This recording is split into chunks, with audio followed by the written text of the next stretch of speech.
Hi everyone, welcome or welcome back. If you're new here, my name's Nina, and today we're talking all about how to declutter to reduce anxiety and where to start. Now, research has clearly shown us that clutter can be a major source of stress, anxiety, and depression. And I'm sure you've noticed that when our space feels cluttered, it can feel impossible to relax and to focus. And it can directly contribute to feelings of overwhelm and mental exhaustion, even when we don't acknowledge it. But decluttering our physical space by getting rid of things that are toxic or no longer useful or even attached to negative memories or painful events can help us to feel a lot more relaxed and in control, and actually greatly increase our feelings of happiness and well-being. The problem for many of us, however, is that when we finally come to this realization, we have no idea where to start or what types of items tend to be the worst offenders for contributing to negative emotions. And obviously we want to address these items first, because if we can have some pretty immediate results, it's going to motivate us to keep going, because we are going to see that there is a big difference in how we are feeling, and that positive emotions are beginning to replace our feelings of anxiety and overwhelm. In order to accomplish this, we need to begin where we're going to feel the biggest impact quickly.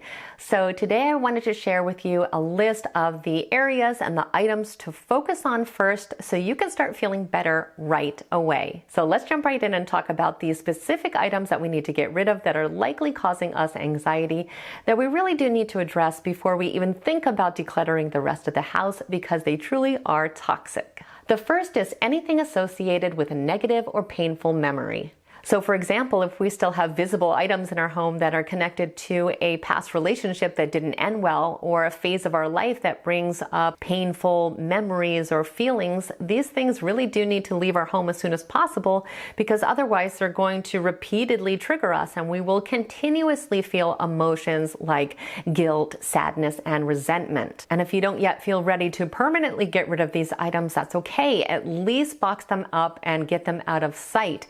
As you heal from these events and these experiences, it will begin to become a lot easier to let these things go. And please note that these items often go beyond just the obvious things. They can be things like clothing or artwork, or even very random things that have a negative association. So what you can do is kind of go through the house and see what gives you a bad feeling or even gives you mixed feelings, and those items, just clear them out for now. If you end up getting a sense of relief once that is done, you will know you've made the right decision. Number 2 is unfinished projects.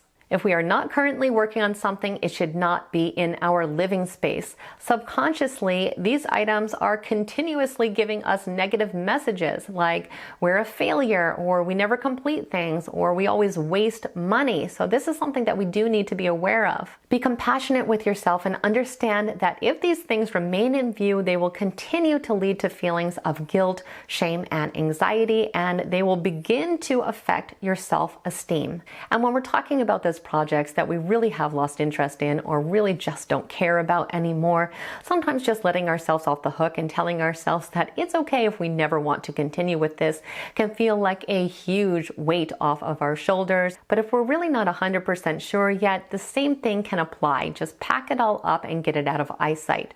If months and months go by, or even years and years and years go by, we know that it's no longer worth our time and energy, and at that point we can safely get rid of it. Number 3 are unwanted gifts. So the things that we never would have chosen for ourselves, but we are keeping simply out of guilt. And I know a lot of times we think that we are being kind by trying to hold on to these items, but in reality, they do nothing but clutter up our home and lead to a lot of negative emotions. These items make us feel like other people are in control of what should or shouldn't be in our home, especially when people do this directly and intentionally try to make us feel bad if we don't keep these items around. We can even get guilted into bringing large items like furniture into our home that we would have never wanted to be there.